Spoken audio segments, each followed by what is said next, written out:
Thank you. Thank you, Pastor Dixon.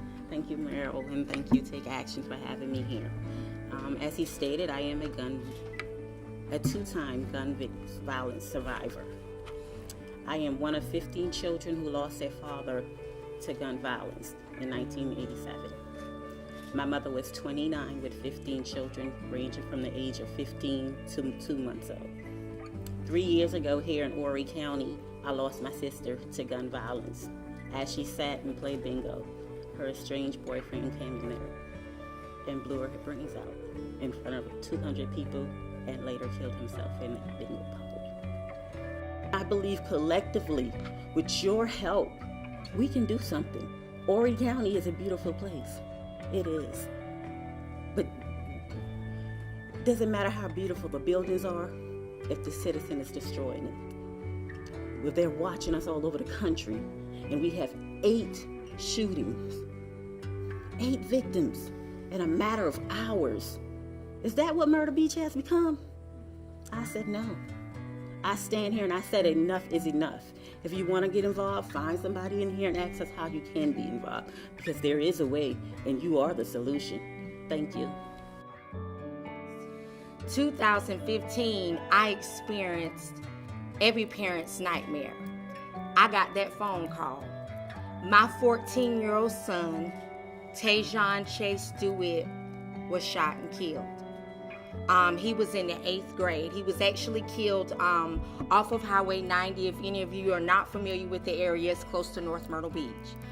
It was at the end of the school year. That day, his dad had given him money to go get his hair cut. He went and he got his hair cut, and he posted it on Facebook. And I was at work running reports, and I was just scrolling through Facebook as I was waiting for the computer to finish loading my reports. And I saw the picture come through. And I looked at the picture and I commented. I said, "My handsome son," and he commented back. He said, "I get it from you, Mama."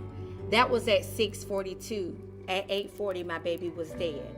It was gang related, that they had asked my son to be in a gang and he had refused, and they shot my baby. He was shot in the face up under his left eye, and he died of a massive hemorrhage. Everyone, let's get involved. Let's offer solutions. I wish, when they were up here a few minutes ago and saying, do we have any law enforcement here? There's no law enforcement here. There's so many other people in these communities that should have been here today.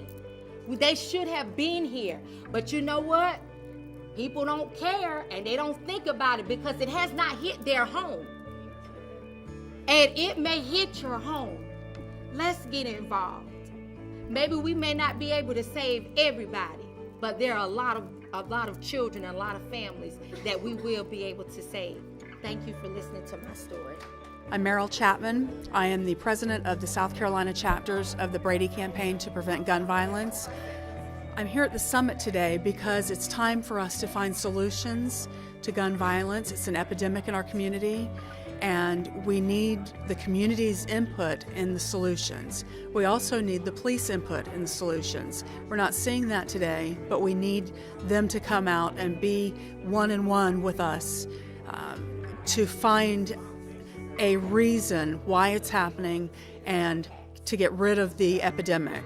So there are going to be chapters forming across the state of the Brady campaign and forums across the state, and that we hope that statewide people will come to these forums. This is our first one. We're kicking it off because the violence that's been happening in the Grand Strand area, and it's been also violence has been happening across our state. We are the #1 exporters of guns, crime guns in the country. South Carolina is. 33,000 people die a year by gun violence. That's got to change.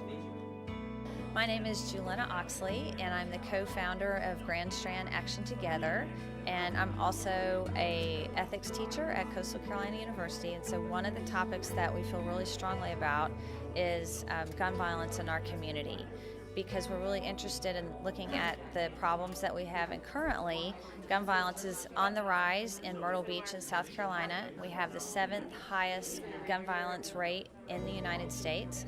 And so we're really just interested in bringing the community together to discuss common sense solutions to our existing laws, to our existing community initiatives, and seeing where we can start some new programs and propose some new ideas that people will be responsive to. Yes, I'm Pastor Thomas Dixon, and my organization is the Coalition People United to Take Back Our Community. And I'm here in Myrtle Beach today because of the escalation of gun violence, not only here but around the state. Today is step one, our first inaugural event of a series of events that we're going to do around the state addressing gun violence from a personal perspective, trying to give people a heart tie in to gun violence so that they'll will activate their activism, and they will get involved in changing the dynamic of the gun violence by helping us in order to implement things like common sense practices that'll cut it down. Asking people if they have a loaded gun in the house. Getting our legislators to support common sense gun legislation, the things that will break down the gun violence, because if we don't do that, everybody's life is in jeopardy, and that's the main message that's coming through here today.